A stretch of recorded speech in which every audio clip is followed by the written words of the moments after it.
भगवान माई मालिक हमारे के घर बनवावे रहे खातिर बनवावे पूजा पाठ भई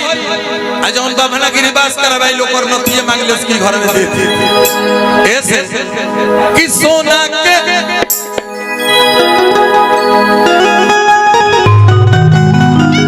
अरे कहां हो मेरे बेटे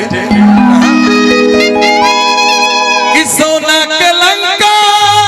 बिन शंका के अरे की भक्ति में जप दियाला निराला भूला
से फोन चल जाला कि महादेव के दरबार में तारा गाना गावे बा तो कम से कम 2-4-5 दिन हमनी के सोचे के पड़ला कि जाई जा त का गाए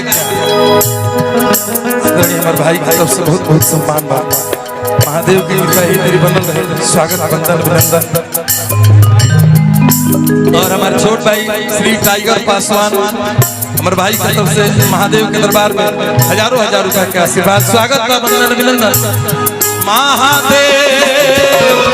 भजन करो कटी जाई भोग से ताला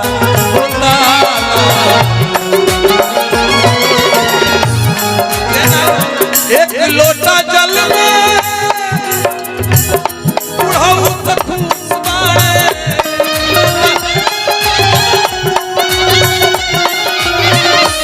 बहुत हमारा छोट भाई की तरफ से दिल से धन्यवाद और केहू के वीडियो कॉल पे यहाँ के दिखावत जाई राउत बिल पास हो जाई हो जैसा स्वागत बा नंदन ला एक लोटा जल में बुढ़ऊ तक खुशबा एक लोटा जल में बुढ़ऊ तक खुशबा बहुत चमके शिवाला